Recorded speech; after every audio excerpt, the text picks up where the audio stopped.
आप सबका स्वागत है डीपर लाइफ बाइबल चर्च के बाइबल अध्ययन में यीशु मसीह के नाम से। आइए हम प्रार्थना करें। परमेश्वर पिता, हम तेरा धन्यवाद करते इस समय के लिए, धन्यवाद करते आज के बाइबल अध्ययन के लिए, धन्यवाद करते परमेश्वर तू हमें हर समय सिखाता है और सच्चाई की बातों पर हमें चलाता है।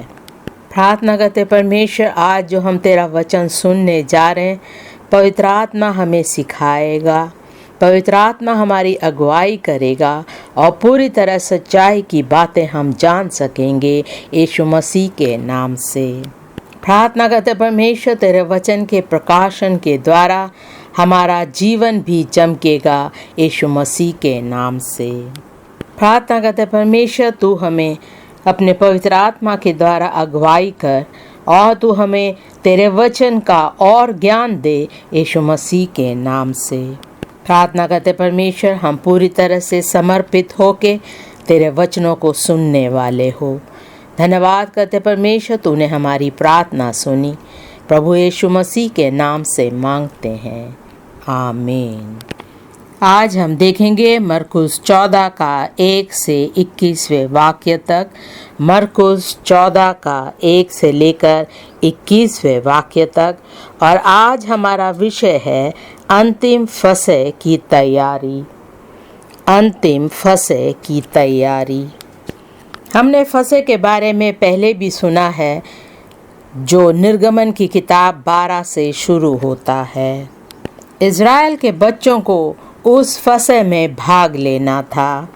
परमेश्वर ने इज़राइल के बच्चों को मिस्र देश से छुड़ाया।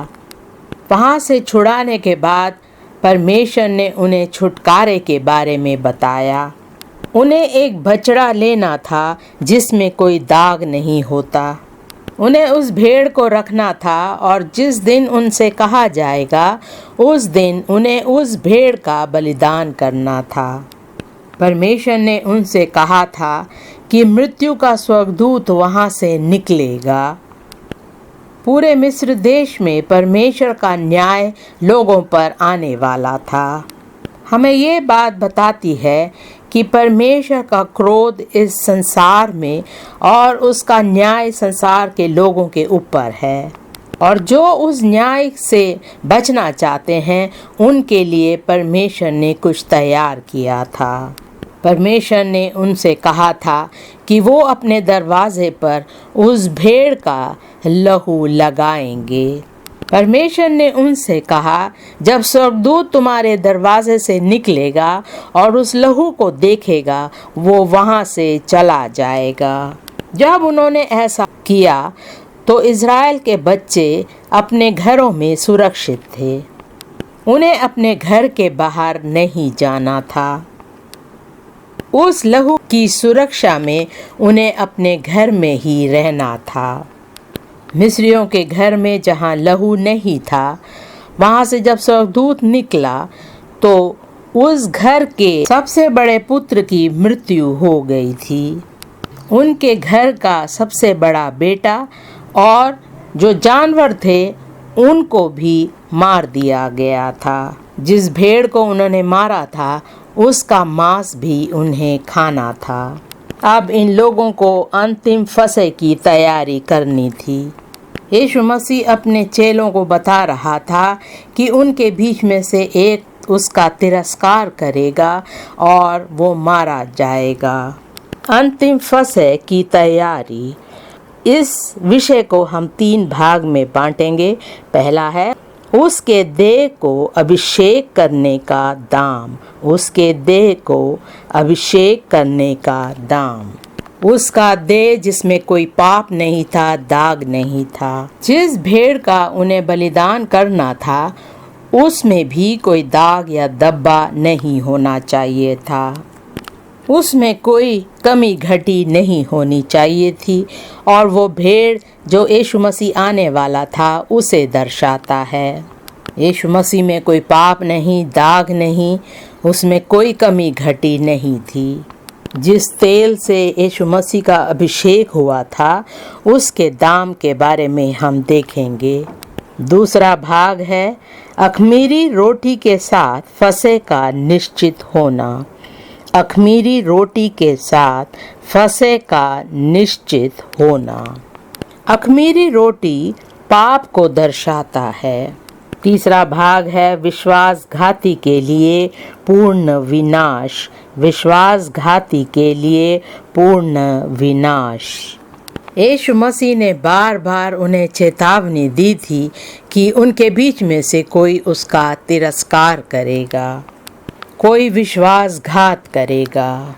यीशु मसीह बार बार चेतावनी दे रहा था, अगर वो विश्वासघाती पश्चाताप नहीं करेगा तो पूरी तरह से वो नाश हो जाएगा। हम पहले भाग में आएंगे और पढ़ेंगे मरकुस 14 का पहले वाक्य से। 2 दिन के बाद फसह और अख़मीरी रोटी का पर्व होने वाला था। प्रधान याजक और शास्त्री इस बात की खोज में थे कि उसे कैसे छल से पकड़कर मार डाले। छल से ये लोग यीशु मसीह को पकड़ना चाहते थे, उसके विरुद्ध हो गए थे और वो षड्यंत्र रच रहे थे कि किस प्रकार यीशु मसीह को छल से पकड़ सके।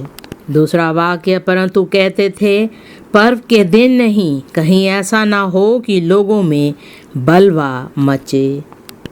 ये लोग पर्व के दिन नहीं करना चाह रहे थे क्योंकि ये डरते थे कि लोग इनके खिलाफ खड़े हो जाएंगे। तीसरा वाक्य, जब वे बैतनिया में शमौन कोढ़ी के घर भोजन करने बैठा हुआ था, तब एक स्त्री संगमरमर के पात्र में जटामासी का बहुमूल्य शुद्ध इत्र लेकर आई और पात्र तोड़कर इत्र को उसके सिर पर उंडेला। ये इत्र बहुत महंगा था और उसे यीशु मसीह के सिर पर उंडेला। चौथा वाक्य, परंतु कोई कोई अपने मन में रिसियाकर कहने लगे, इस इत्र का क्यों सत्यानाश किया गया। पांचवा वाक्य, क्योंकि ये इत्र तो 300 दिनार से अधिक मूल्य में बेचा जाकर कंगालों में बांटा जा सकता था। वहाँ पर जो मजदूर काम करते थे उन्हें 1 दिनार मिलता था और इस इत्र का मूल्य 300 दिनार था। तो इसका मतलब उनके 300 दिन का पैसा था। उन्हें लगा ये पैसे कंगालों को दे दिया जा सकता था। इसी कारण वो क्रोधित हो गए। वो कह रहे थे कि इतना ज़्यादा यीशु मसीह के लिए करने की ज़रूरत नहीं है, इतना पैसा उसके ऊपर डालने की ज़रूरत नहीं है। उनके लिए इत्र का मूल्य यीशु मसीह से बढ़ कर के है। छठा वाक्य, यीशु ने कहा, उसे छोड़ दो, उसे क्यों सताते हो, उसने तो मेरे साथ भलाई की है। सातवां वाक्य, कंगाल तुम्हारे साथ सदा रहते हैं और तुम जब चाहो तब उनसे भलाई कर सकते हो, पर मैं तुम्हारे साथ सदा ना रहूँगा। यीशु मसीह उन्हें बार बार अपने मृत्यु के बारे में याद दिला रहा था। वो मारा जाएगा, दफनाया जाएगा और स्वर्ग उठा लिया जाएगा, उसके बारे में यीशु मसीह उन्हें बता रहा था। आठवां वाक्य, जो कुछ वह कर सकी उसने किया, उसने मेरे गाड़े जाने की तैयारी में पहले से मेरी देह पर इत्र मला है। नौवां वाक्य, मैं तुमसे सच कहता हूँ कि सारे जगत में जहाँ कहीं सुसमाचार प्रचार किया जाएगा, वहाँ उसके इस काम की चर्चा भी उसके स्मरण में की जाएगी। यीशु मसीह बार बार चेलों को समझा रहा था कि उन्हें पूरे जगत में जा कर के सुसमाचार का प्रचार करना है। जिस प्रकार हम यीशु मसीह का सुसमाचार लेकर के पूरी दुनिया में जाएंगे और बताएंगे किस तरह यीशु मसीह मारा गया, दफनाया गया और तीसरे दिन जी उठा, इस बात को लोग जानेंगे और याद रखेंगे। इसी प्रकार जे काम जो स्त्री ने किया है उसका भी स्मरण किया जाएगा। इन वचनों को जो अभी हमने पढ़ा है उसमें 3 बातें हैं। पहली बात, छल से पकड़ने की योजना। यीशु मसीह को लोग छल से पकड़ना चाह रहे थे। दूसरी बात हम देखते हैं मसीह के अभिषेक का दाम, मसीह के अभिषेक का दाम। और तीसरी बात इन वचनों में हम देखते हैं वो है उसके क्रूस का प्रचार, उसके क्रूस का प्रचार। मरकुस 14 का पहला और दूसरे वाक्य को देखेंगे। 2 दिन के बाद फसह और अख़मीरी रोटी का पर्व होने वाला था। प्रधान याजक और शास्त्री इस बात की खोज में थे कि उसे कैसे छल से पकड़कर मार डाले, परंतु कहते थे पर के दिन नहीं, कहीं ऐसा ना हो कि लोगों में बलवा मचे। आज भी हम देखते हैं जब कोई लोग किसी के लिए षड्यंत्र रचते हैं तो वो छल से उस काम को करना चाहते हैं। वो नहीं चाहते कि दूसरे उस बात को देखें और उसका विरोध करे। यीशु मसीह को पकड़ने की योजना वो पहले से ही कर रहे थे। हम देखेंगे यूहन्ना 11 का 47वां वाक्य। इस पर प्रधान याजकों और फारिसियों ने महासभा बुलाई और कहा, हम करते क्या है? ये मनुष्य तो बहुत चिन्ह दिखाता है। उन्होंने आपस में कहा कि ये मनुष्य बहुत चिन्ह दिखाता है, इसका हम क्या करें? उन्होंने यीशु मसीह को यीशु मसीह नहीं कहा, उद्धारकर्ता नहीं कहा, परमेश्वर का पुत्र नहीं कहा, लेकिन कहा ये मनुष्य। 48वां वाक्य, यदि हम उसे यूं ही छोड़ दे तो सब उस पर विश्वास ले आएंगे और रोमी आकर हमारी जगह और जाति दोनों पर अधिकार कर लेंगे। उनकी चिंता ये थी कि सब लोग उस पर विश्वास करेंगे। वो इस बात को मानना नहीं चाहते थे कि यीशु मसीह मसीहा है जिस पर सबको विश्वास करना है। 49, तब उनमें से कैफा नामक एक व्यक्ति ने, जो उस वर्ष का महायाजक था, उनसे कहा, तुम कुछ भी नहीं जानते और ना ये समझते हो कि तुम्हारे लिए ये भला है कि हमारे लोगों के लिए एक मनुष्य मरे और सारी जाति नष्ट ना हो। ये बात उसने अपनी ओर से ना कही, परंतु उस वर्ष का महायाजक होकर भविष्यवाणी की कि यीशु उस जाति के लिए मरेगा, और ना केवल उस जाति के लिए वरन इसलिए भी कि परमेश्वर की तितर बितर संतानों को एक कर दे। अतः उसी दिन से वे उसे मार डालने का षड्यंत्र रचने लगे। वो नहीं जानता था कि सचमुच में वो भविष्यवाणी कर रहा है कि यीशु मसीह सबके लिए मारा जाएगा। वो नहीं जानता था कि ये बातें पहले से ही परमेश्वर ने कही थी। जिन बातों को परमेश्वर ने यीशु मसीह के बारे में कहा था, उन बातों को पूरा करने के लिए यीशु मसीह इस संसार में आया। हम देखेंगे भजन संहिता 2 का पहले वाक्य से। भजन संहिता 2 का पहला वाक्य, जाति जाति के लोग क्यों हल्लड़ मचाते हैं और देश देश के लोग व्यर्थ बातें क्यों सोचते रहे हैं। दूसरा वाक्य, यहोवा और उसके अभिषिक्त के विरुद्ध पृथ्वी के राजा मिलकर और हकीम आपस में सम्मति करके कहते हैं, आओ हम उनके बंधन तोड़ डालें और उनकी रस्सियों को अपने ऊपर से उतार फेंके। यही बात अभी हमने यूहन्ना 11 में भी पढ़ा था। हमने पढ़ा किस प्रकार लोग परमेश्वर और यीशु मसीह के खिलाफ बातें कर रहे थे। उन्होंने देखा यीशु मसीह चिन्ह चमत्कार कर रहा था और वो सोचने लगे हम इसका क्या करें। इसी प्रकार यहाँ भी लिखा है 3रे वाक्य में, आओ हम उनके बंधन तोड़ डालें। 4था वाक्य, वे जो स्वर्ग में विराजमान है हंसेगा, प्रभु उनको ठट्ठों में उड़ाएगा। 5वां वाक्य, तब वह उनसे क्रोध में बातें करेगा और क्रोध में कहकर उन्हें घबरा देगा। मत्ती 26 का पहला वाक्य। मत्ती 26 का पहला वाक्य, जब यीशु ने सब बातें कह चुका तो अपने चेलों से कहने लगा, तुम जानते हो कि 2 दिन के बाद फसह का पर्व है और मनुष्य का पुत्र क्रूस पर चढ़ाए जाने के लिए पकड़वाया जाएगा। मत्ती 24 में भी हम देखते हैं किस प्रकार यीशु मसीह अपने चेलों को बता रहा था कि वो पकड़वाया जाएगा और मारा जाएगा। यीशु मसीह पहले से ही जानता था कि इसी कारण वो इस संसार में आएगा।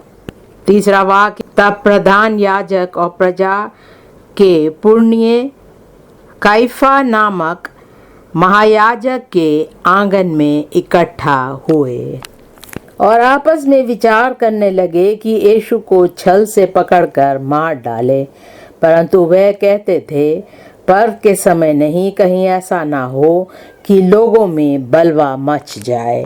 वहाँ पे सारे लोग इकट्ठे हुए थे जिन लोगों को यीशु मसीह ने चंगाई दी थी, और वो जानते थे कि अगर वो यीशु मसीह के साथ कुछ करे तो ये लोग उनके विरुद्ध खड़े हो जाएंगे।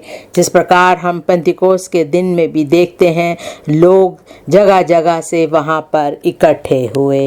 इन वचनों को पढ़कर अब हम जान चुके हैं कि ये लोग यीशु मसीह को छल से पकड़कर मार डालना चाहते थे। अब हम दूसरी बात देखेंगे, मसीह के अभिषेक का दाम। मरकुस 14 का 3 से 5वें वाक्य तक। मरकुस 14 का 3 से 5वें वाक्य तक।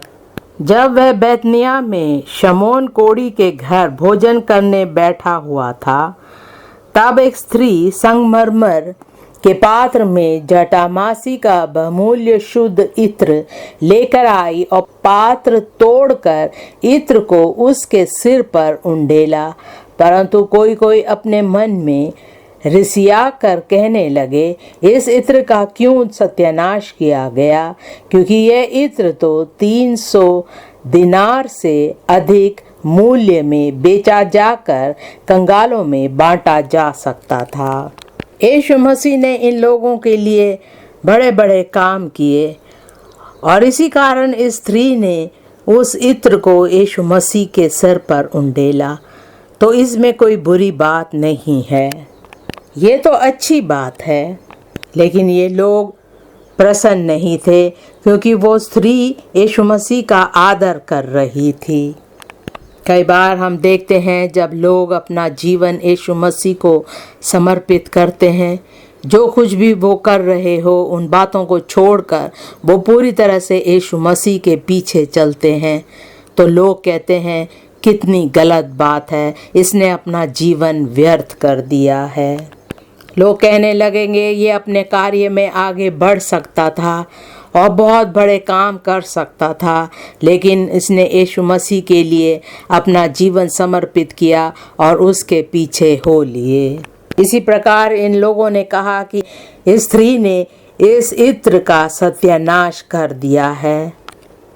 इस स्त्री ने अपना बहुमूल्य चीज बलिदान कर दिया। इसी प्रकार हमें भी अपने बहुमूल्य वस्तु का बलिदान करना है। जब हम परमेश्वर के लिए अपने आप को बलिदान करते हैं तो अंत में हमें उसका प्रतिफल मिलेगा और हम जानेंगे कि हमारा बलिदान व्यर्थ नहीं था। हमें संसार की बातों पर नहीं आना है, लेकिन लगातार अपने आप को, अपने जीवन को परमेश्वर के लिए समर्पित करना है। पहला कुरिन्थियों 6 का 20वां वाक्य। पहला कुरिन्थियों 6 का 20वां वाक्य। क्योंकि दाम देकर मोल लिए गए हो, इसलिए अपनी देह के द्वारा परमेश्वर की महिमा करो। हमें हर समय याद रखना है कि परमेश्वर ने एक दाम देकर हमें मोल लिया है, इसलिए हर समय हम उसकी सेवा में लगे रहे। दूसरा कुरिन्थियों 5 का 14वां और 15वां वाक्य। दूसरा कुरिन्थियों 5 का 14वें वाक्य से पढ़ेंगे। क्योंकि मसीह का प्रेम हमें विवश कर देता है, इसलिए कि हम ये समझते हैं कि जब एक सब के लिए मरा तो सब मर गए, और वह इस निमित्त सब के लिए मरा कि जो जीवित है वह आगे को अपने लिए ना जिए, परंतु उसके लिए जो उनके लिए मरा और फिर जी उठा। जो कुछ यीशु मसीह ने हमारे लिए किया है, हम उसके बदले कुछ नहीं दे सकते। कोई भी ऐसी चीज़ बहुमूल्य नहीं जो हम यीशु मसीह को नहीं दे सकते हैं। हमें उसकी आज्ञाओं को मानना है और सुसमाचार का प्रचार करना है। यीशु मसीह हमारे लिए मारा गया, उसने अपने आप को हमारे लिए बलिदान किया। इसीलिए हम केवल अपने लिए ना जिए, लेकिन यीशु मसीह के लिए जिए और दूसरों को यीशु मसीह के बारे में बताए। जहाँ कहीं भी हम जाते हैं, जो कुछ हम करते हैं, हमें ये देखना है कि हम यीशु मसीह की महिमा के लिए कर रहे हैं। जो कुछ हमारे पास है, हम सब कुछ उसके लिए समर्पित करें। जो कुछ आपके पास है, आपका गुण, आपके सर्टिफिकेट्स, आपकी लिखाई पढ़ाई, सब कुछ जो आपके पास है, उसके द्वारा आप यीशु मसीह की सेवा कैसे करते हैं? क्या आपके गुण, आपकी पढ़ाई केवल आप अपने लिए इस्तेमाल करते हैं या दूसरों के लिए और यीशु मसीह की सेवा के लिए करते हैं? इन वचनों में हमने 3 बातें देखी। छल से पकड़ने की योजना, मसीह के अभिषेक का दाम, अब तीसरा है उसके क्रूस का प्रचार। हम पढ़ेंगे मरकुस 14 का 6 वाक्य से। मरकुस 14 का 6 वाक्य। यीशु ने कहा, उसे छोड़ दो, उसे क्यों सताते हो? उसने तो मेरे साथ भलाई की है। कंगाल तुम्हारे साथ सदा रहते हैं और तुम जब चाहो तब उनसे भलाई कर सकते हो, पर मैं तुम्हारे साथ सदा ना रहूँगा। 8वां वाक्य। जो कुछ वह कर सकी उसने किया। उसने मेरे गाड़े जाने की तैयारी में पहले से मेरी देह पर इत्र मला है। मैं तुमसे सच कहता हूँ कि सारे जगत में जहाँ कहीं सुसमाचार प्रचार किया जाएगा, वहाँ उसके इस काम की चर्चा भी उसके स्मरण में की जाएगी। जो आपके पास है, आप सब कुछ समर्पित नहीं कर रहे हैं, लेकिन एक दूसरा व्यक्ति है जिसने अपने आप को पूरी तरह से बलिदान किया है, सब कुछ वो समर्पित कर रहा है, तो हम उसे ना रोके। जो वो कर रहा है उसे करने दे। आपका पति, आपकी पत्नी अगर परमेश्वर के लिए कुछ कर रहा है, हम उन्हें ना रोके, उन्हें करने दे, उन्हें परमेश्वर के लिए करने दे। कल शायद देर हो जाएगी।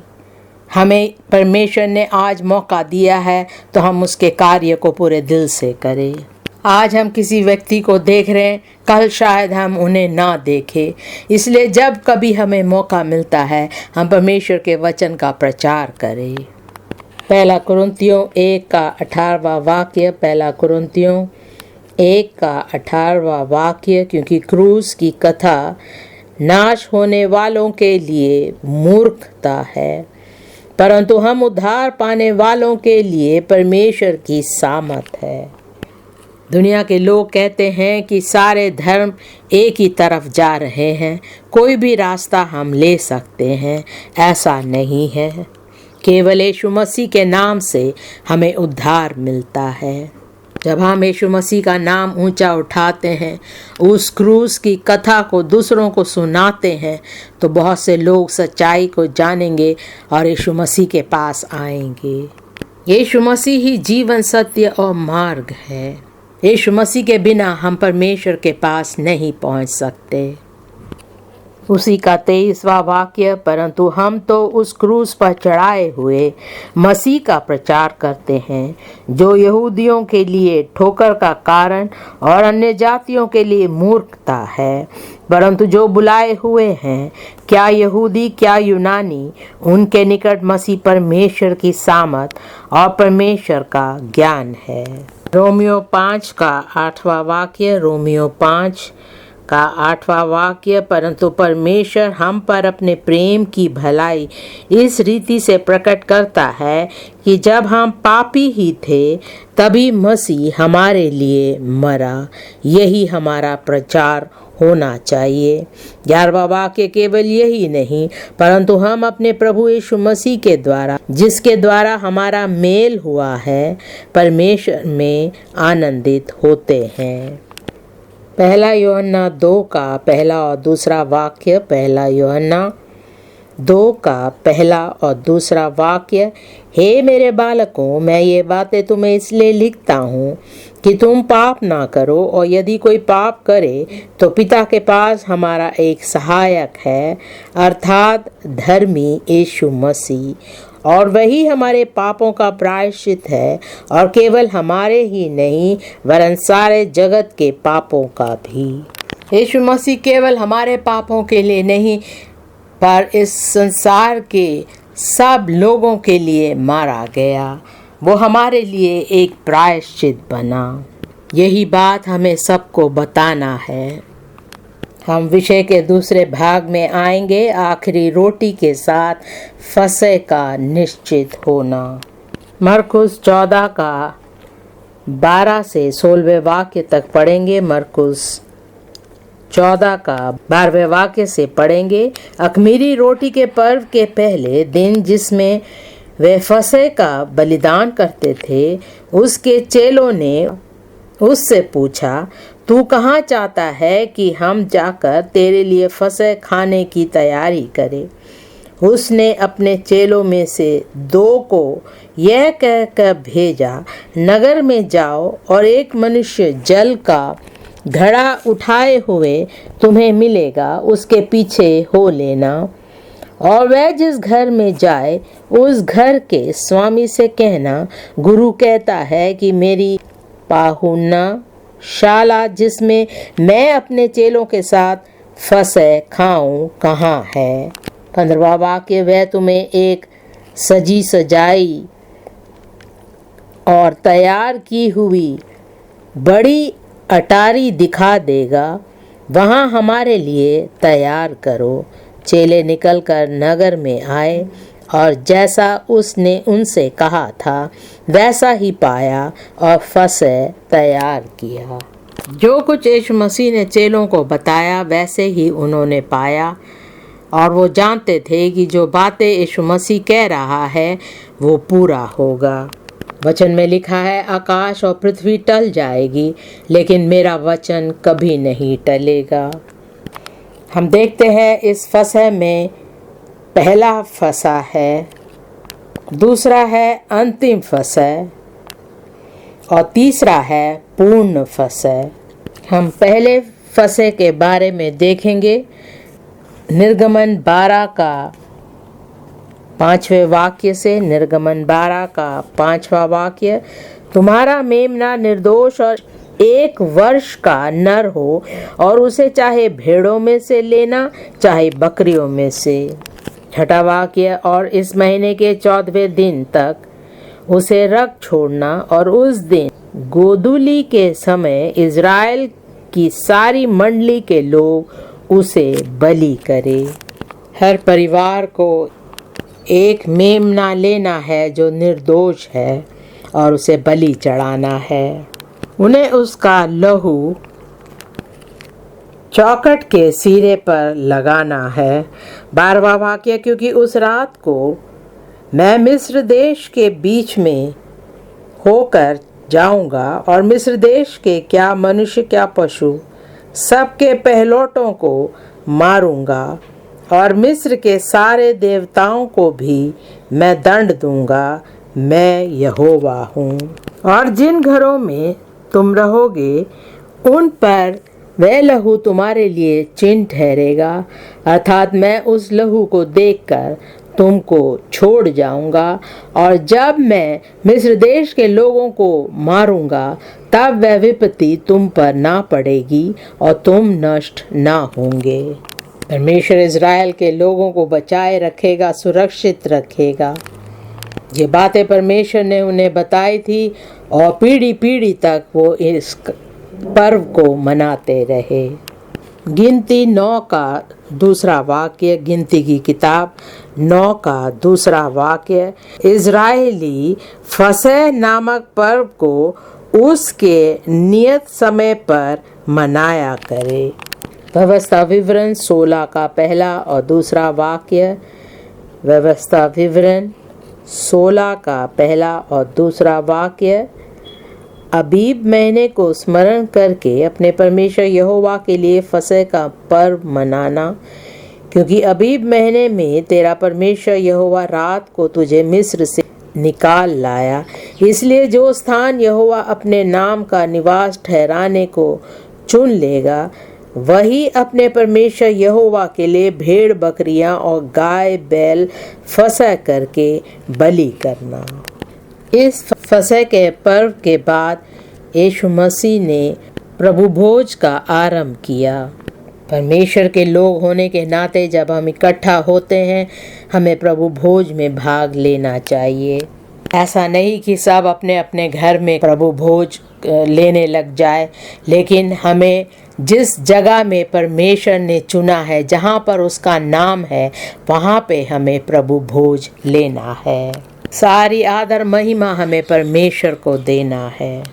यहोशू 5 का दूसरा वाक्य। यहोशू 5 का दूसरा वाक्य। उस समय यहोवा ने यहोशू से कहा, चकमक की छुरियां बनवाकर दूसरी बार इज़राइलियों का खतना करा दे।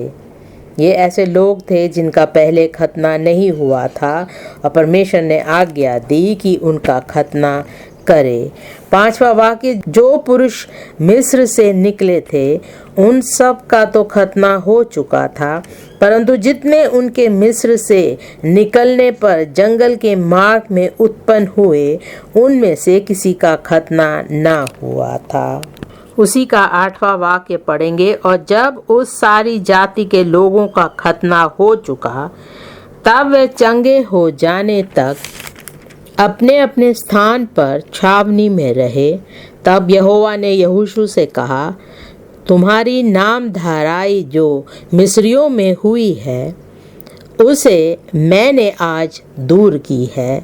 इस कारण उस स्थान का नाम आज के दिन तक गिलगाल पड़ा है। 10वां वाक्य, इसलिए इज़राइली गिलगाल में डेरे डाले रहे और उन्होंने यरीहो के पास के अराबा में पूर्णमासी की संध्या के समय फसह माना। ये पहला फसह था। अब हम देखेंगे अंतिम फसह के बारे में। मरकुस 14 का 12वां वाक्य। मरकुस 14 का 12वां वाक्य। अख़मीरी रोटी के पर्व के पहले दिन, जिसमें वे फसह का बलिदान करते थे, उसके चेलों ने उससे पूछा, तू कहाँ चाहता है कि हम जाकर तेरे लिए फसह खाने की तैयारी करें? लूका 22 का 7वें वाक्य से पढ़ेंगे। लूका 22 का 7वां वाक्य। तब अख़मीरी रोटी के पर्व का दिन आया, जिसमें फसह का मेमना बलि करना आवश्यक था। यीशु ने पतरस और यूहन्ना को यह कहकर भेजा, जाकर हमारे खाने के लिए फसह तैयार करो। उन्होंने उससे पूछा, तू कहाँ चाहता है कि हम इसे तैयार करें? हम देखते हैं मत्ती, लूका, मरकुस में अख़मीरी रोटी के बारे में एक जैसा लिखा हुआ है। यूहन्ना में भी हम देखते हैं फसह के बारे में। यूहन्ना 13 का पहला वाक्य। यूहन्ना 13 का पहला वाक्य। फसह के पर्व से पहले जब यीशु ने जान लिया कि मेरी वह घड़ी आ पहुंची है कि जगत छोड़कर पिता के पास जाऊं, तो अपने लोगों से जो जगत में थे जैसा प्रेम वह रखता था, अंत तक वैसा ही प्रेम रखता रहा। यीशु मसीह जान गया था कि उसका समय आ गया है।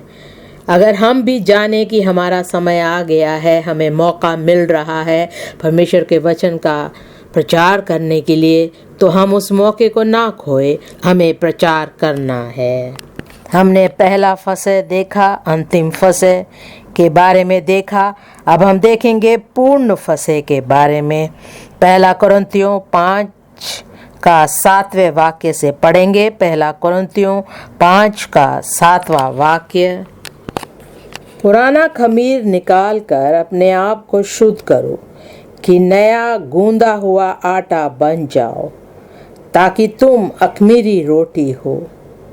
क्योंकि हमारा भी फसह जो मसीह है बलिदान हुआ है, इसलिए आओ हम उत्सव से आनंद मनावे, ना तो पुराने खमीर से और ना बुराई और दुष्टता के खमीर से, परंतु सीधाई और सच्चाई की अख़मीरी रोटी से। मत्ती 16 का 6वां वाक्य। मत्ती 16 का 6वां वाक्य। यीशु ने उनसे कहा, देखो फारिसियों और सदूकियों के खमीर से सावधान रहना। 12वां वाक्य। तब उनकी समझ में आया कि उसने रोटी के खमीर से नहीं, पर फरीसियों और सदूकियों की शिक्षा से सावधान रहने को कहा था। हमने अपना जीवन यीशु मसीह को दे दिया है। हम यीशु मसीह के लहू से घेरे हुए हैं, इसलिए हमें अब पाप में नहीं जाना है, क्योंकि वचन में लिखा है, जब मैं उस लहू को देखूंगा, मृत्यु का स्वर्गदूत वहां से निकल जाएगा और तुम्हें कोई नाश नहीं करेगा। हम पढ़ेंगे गलातियों 5 का 9वां वाक्य। गलातियों 5 का 9वां वाक्य। थोड़ा सा खमीर सारे गूंदे हुए आटे को खमीर कर डालता है। गलातियों 5 का 19वें वाक्य से पढ़ेंगे। गलातियों 5 का 19वां वाक्य। शरीर के काम तो प्रकट है, अर्थात व्यभिचार, गंदे काम, लुचपन, मूर्ति पूजा, टोना, बैर, झगड़ा, ईर्ष्या, क्रोध, विरोध, फूट, विधर्म, ढा, मतवालापन, लीला क्रीड़ा और इनके जैसे और काम है। इनके विषय में मैं तुमसे पहले से कह देता हूँ, जैसा पहले कह भी चुका हूँ, कि ऐसे ऐसे काम करने वाले परमेश्वर के राज्य के वारिस ना होंगे। यीशु मसीह ने अपने आप को क्रूस पर बलिदान किया ताकि हम पापों से छुटकारा पा सके और बचाए जा सके। तो हमारे जीवन में ऐसे बुरे फल नहीं होने चाहिए। हमें पाप में, हमें संसार के लोगों के साथ मिलकर पाप में नहीं जीना है। इसी कारण 2 कुरिन्थियों 7 के पहले वाक्य में लिखा है, 2 कुरिन्थियों 7 का पहला वाक्य, अतः हे प्रियो, जबकि ये प्रतिज्ञाएं हमें मिली है, तो आओ हम अपने आप को शरीर और आत्मा की सब मलिनता से शुद्ध करें और परमेश्वर का भय रखते हुए पवित्रता को सिद्ध करें। हर वक्त हमें पवित्रताई के बारे में सोचना है, एक पवित्र जीवन बिताना है। जब हम यीशु मसीह के लहू के अधीन रहते हैं तो हमारा जीवन एक पवित्रताई का जीवन हो जाता है और हम परमेश्वर के भय में अपना जीवन बिताते हैं। अब हम तीसरे भाग में आएंगे। मरकुस 14 का 10 से 21वें वाक्य तक हम देखेंगे। यीशु मसीह के चेलों के बीच में से एक था जिसने यीशु मसीह का तिरस्कार किया। 17वें वाक्य में हम देखते हैं कि वो 12 के साथ आया और 18वें वाक्य में वो बैठे और भोजन करने लगे। तब यीशु ने उनसे कहा, मैं तुमसे सच कहता हूँ कि तुम में से एक जो मेरे साथ भोजन कर रहा है मुझे पकड़वाएगा। हम देखते हैं 19वें वाक्य पे कि उन पर सब उदासी छा गई और वो सोचने लगे कि कौन यीशु मसीह को पकड़वाएगा। वे एक दूसरे पर शक करने लगे, अपने आप पर शक करने लगे, सोचने लगे कि क्या मैं यीशु मसीह से पीछे हट गया हूँ, क्या मैं यीशु मसीह का तिरस्कार करूँगा। इसी कारण हम सबको अपने आप को परखना है, देखना है कि हमारे जीवन में कौन सी ऐसी बात है जो परमेश्वर के इच्छा के अनुसार नहीं है। हमें ऐसे नहीं कहना है कि मुझ में कोई बुराई नहीं, मैं यीशु मसीह को पकड़वा नहीं सकता, यीशु मसीह किसी और के बारे में बोल रहा है, ऐसे विचार नहीं होना चाहिए। हमें नम्रता से अपने आप को जांचना है। इन वाक्यों में हम 3 बातें देख रहे हैं विश्वासघाती के बारे में। पहला है चेतावनी, दूसरा है जानबूझकर किसी कार्य को करना, और तीसरा है विश्वासघाती की विपत्ति। हम देखेंगे विश्वासघाती का चेतावनी जो यीशु मसीह ने उसे दी। मत्ती 26 का 24 और 25वां वाक्य, मत्ती 26 का 24 और 25वां वाक्य। मनुष्य का पुत्र तो जैसा उसके विषय में लिखा है आता जाता ही है, परंतु उस मनुष्य के लिए शोक है जिसके द्वारा मनुष्य का पुत्र पकड़वाया जाता है। यदि उस मनुष्य का जन्म ही ना होता तो उसके लिए भला होता। तब उसके पकड़वाने वाले यहूदा ने कहा, हे रबी, क्या वह मैं हूँ? उसने उससे कहा, तू कह चुका। यीशु मसीह उन्हें चेतावनी दे रहा था। उसके बाद भी यहूदा ने कहा, हे रब्बी, क्या वह मैं हूँ? उसने यीशु मसीह से कहा, हे रब्बी, उसका मतलब हे गुरु। इसलिए वचन में लिखा है, जो मुझे हे रब्बी कहते हैं वो सब स्वर्ग के वारिस नहीं होंगे, लेकिन वही स्वर्ग के वारिस होंगे जो मेरे पिता की इच्छा को पूरी करते हैं। क्या आपका जीवन बदल चुका है? क्या आपका उद्धार हो चुका है? क्या आपके पाप मिट चुके हैं? क्या आपको एक नया जीवन मिला है? क्या आप कह सकते हैं कि आप परमेश्वर में एक नई सृष्टि है? क्या आपके दिल में परमेश्वर के लिए प्रेम है? क्या आप परमेश्वर को बेचेंगे? आपको ये देखना है कि आप कलवरी क्रूस को किसी भी दाम के लिए नहीं बेचेंगे। उस बलिदान को जो यीशु मसीह ने कलवरी क्रूस पर दिया, उसे आप नहीं बेचेंगे। यीशु मसीह की इन बातों को सुनकर यहूदा का दिल नहीं बदला। उसने ऐसा नहीं कहा कि मैं यीशु मसीह का तिरस्कार नहीं करूँगा, लेकिन इसी अध्याय में हमें पढ़ने को मिलता है कि उसने यीशु मसीह का इनकार किया। मत्ती 27 के 3 वाक्य को पढ़ेंगे। मत्ती 27 का 3 वाक्य, जब उसके पकड़ने वाले यहूदा ने देखा कि वह दोषी ठहराया गया है तो वह पछताया और वह 30 चांदी के सिक्के प्रधान याजकों और पुण्यों के पास फेर लाया। इस कार्य से वो पछताया, लेकिन उसने पूरी तरह से पश्चाताप नहीं किया था। 4 वाक्य, और कहा, मैंने निर्दोष को घात के लिए पकड़वा कर पाप किया है। उन्होंने कहा, हमें क्या, तू ही जान। 5 वाक्य, तब वह उन सिक्कों को मंदिर में फेंक कर चला गया और जाकर अपने आप को फांसी दी। फारिसी उसके पापों की क्षमा उसे नहीं दे सकते थे। उसे परमेश्वर के पास आकर के क्षमा मांगनी चाहिए थी। जब हम परमेश्वर के लहू के अधीन होते हैं, हमारे जीवन में पाप नहीं होना चाहिए। ऐसे चीज़ों के पीछे क्यों भागते हैं जिसका हमारे लिए कोई लाभ नहीं।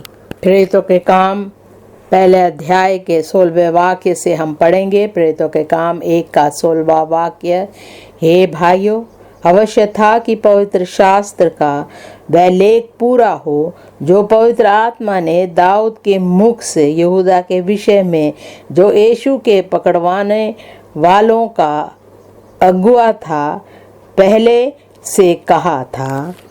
जो पवित्र आत्मा हमसे कहता है उस बात पर हमें ध्यान देना है।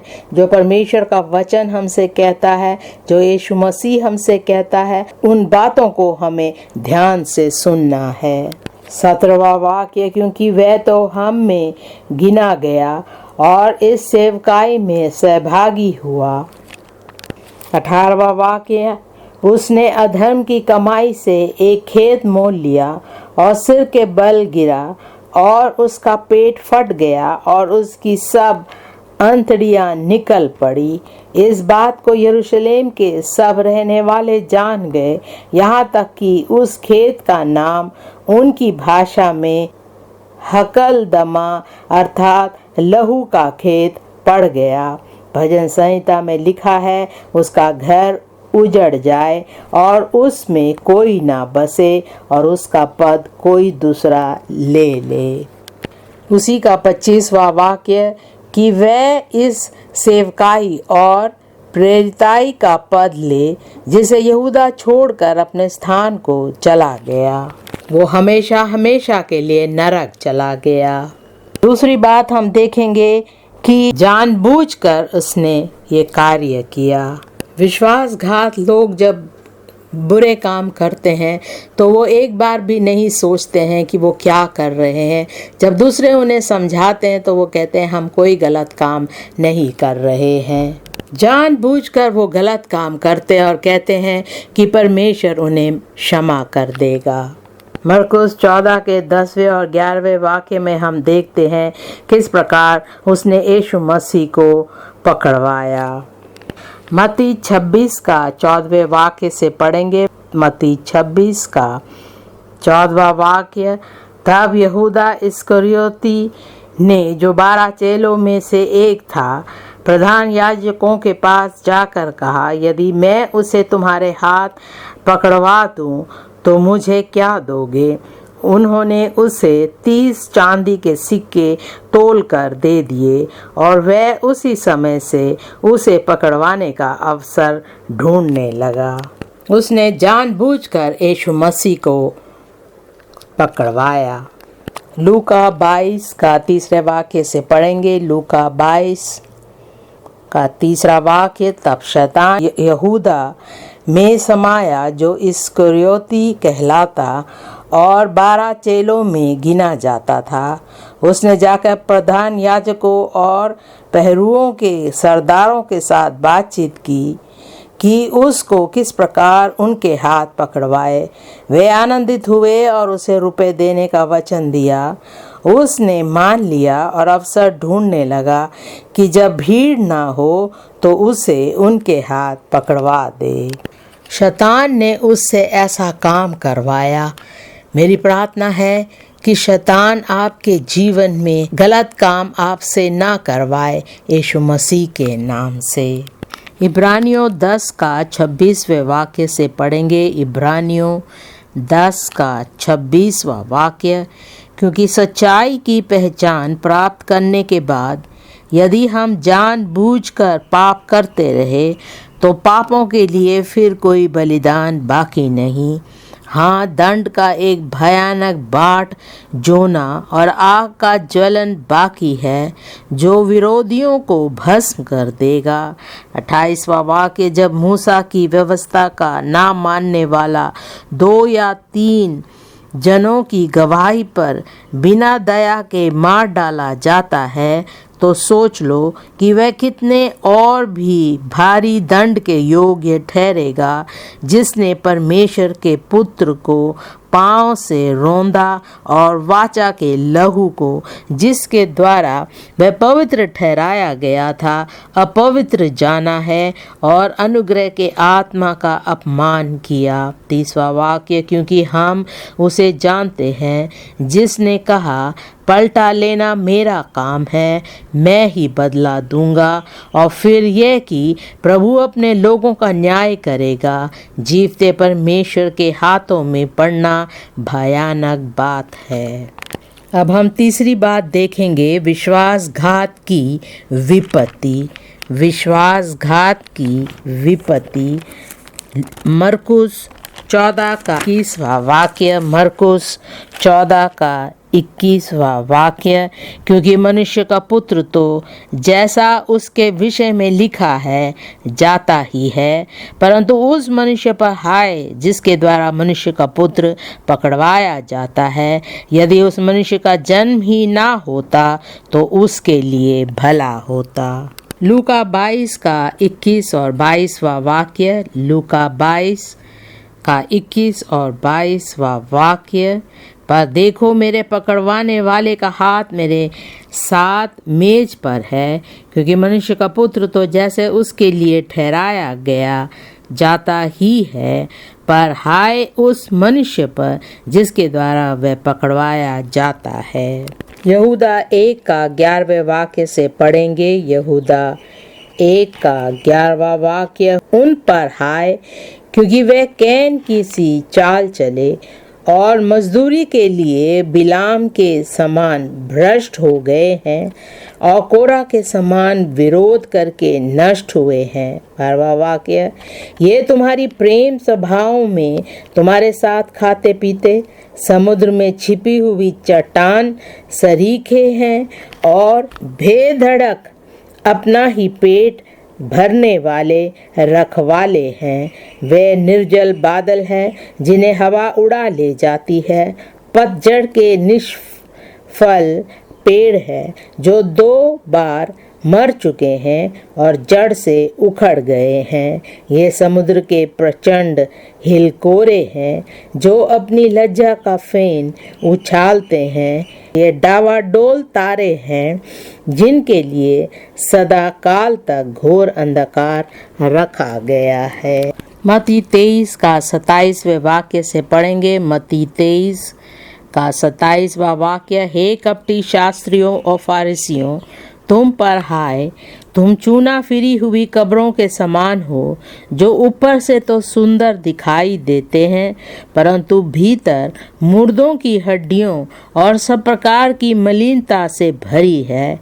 इसी रीति से तुम भी ऊपर से मनुष्यों को धर्मी दिखाई देते हो, परंतु भीतर कपट और अधर्म से भरे हुए हो। उसी का 33वां वाक्य। हे सांपों, हे करेतों के बच्चों, तुम नरक के दंड से कैसे बचोगे? यही होगा एक विश्वासघात व्यक्ति के साथ। प्रकाशित वाक्य 14 का 10वें और 11वें वाक्य को हम पढ़ेंगे। प्रकाशित वाक्य 14 का 10वां वाक्य। वह परमेश्वर के प्रकोप के निरी मंदिरा जो उसके क्रोध के कटोरे में डाली गई है पिएंगे और पवित्र स्वर्गदूतों के सामने और मेमने के सामने आग और गंधक की पीड़ा में पड़ेंगे। उनकी पीड़ा का धुआं युगान युग उड़ता रहेगा, और जो उस पशु और उसकी मूर्ति की पूजा करते हैं और जो उसके नाम की छाप लेते हैं, उनको रात दिन चैन ना मिलेगा। यीशु मसीह को इनकार करने वाले, विश्वासघात करने वाले लोगों का ऐसा ही अंत होगा। आज हमने परमेश्वर के वचन से सीखा, जो कुछ हमारे पास है, हमारा गुण, हमारी योग्यता, हमारी सामत, हम सब कुछ परमेश्वर के पास लाए और अपने पूरे दिल से परमेश्वर की सेवा करें। दूसरों की बातों पर ध्यान ना दे, लेकिन पूरे दिल से हम परमेश्वर की सेवकाई में लगे रहे। हमारे जीवन में किसी प्रकार का पाप ना हो, कोई दिखावट ना हो, छल ना हो, शरीर के कोई भी काम हमारे जीवन में ना हो। यीशु मसीह के लहू के अधीन आए और अपने आप यीशु मसीह के लहू के द्वारा अब पूरी तरह से शुद्ध हो जाओ। जो चेतावनी यीशु मसीह हमें देता है, उन बातों पर हम ध्यान दें ताकि हम जानबूझकर पाप ना करें और उस विश्वासघात की विपत्ति जो उसके ऊपर आई वो हमारे ऊपर नहीं आएगी। यीशु मसीह के नाम से अपने प्रभु परमेश्वर को पूरे मन से, पूरे दिल से प्रेम करें। आइए हम खड़े हो जाए और प्रार्थना में जाए। आज आप निर्णय ले और प्रार्थना करें कि परमेश्वर, मैं अपने जीवन भर तेरी सेवा करूँगा। परमेश्वर पिता, हम तेरा धन्यवाद करते इस बाइबल अध्ययन के लिए। धन्यवाद करते परमेश्वर, तूने हमें मौका दिया है ताकि हम तेरे वचनों को सुन सके, उस पर चल सके और एक जयवंत जीवन बिता सके। हमने सीखा जिस प्रकार वो स्त्री अपना बहुमूल्य इत्र लाकर यीशु मसीह के सर पर उसने डाला। उसी प्रकार हम प्रार्थना करते परमेश्वर तू हमें अनुग्रह दे ताकि हम अपना प्रेम, अपने गुण, अपना सब कुछ हम यीशु मसीह के कार्य के लिए उंडेलने वाले हो, यीशु मसीह के नाम से प्रार्थना करते परमेश्वर कि हम पूरी तरह से अपने आप को समर्पित करने वाले हो। हमें अनुग्रह दे परमेश्वर ताकि हम यीशु मसीह के लहू के अधीन रहे और पूरी रीति से अपने आप को समर्पित करने वाले हो, यीशु मसीह के नाम से प्रार्थना करते परमेश्वर हम में से कोई भी तुझसे पीछे नहीं हटेगा। हम संसार की बातों पर पीछे नहीं हटेंगे, लेकिन पूरी तरह से शुद्ध होकर बिना दाग के हम परमेश्वर के सामने खड़े होने के योग्य होंगे, यीशु मसीह के नाम से। जब तुरही फूंकी जाएगी हम में से कोई पीछे नहीं रह जाएगा, लेकिन हम यीशु मसीह के साथ बादलों में उठा लिए जाएंगे, यीशु मसीह के नाम से प्रार्थना करते परमेश्वर तेरी उपस्थिति, तेरी सामत, तेरा प्रेम हमारे साथ हर समय बना रहेगा। धन्यवाद करते परमेश्वर तूने हमारी प्रार्थना सुनी। प्रभु यीशु मसीह के नाम से मांगते हैं, आमीन।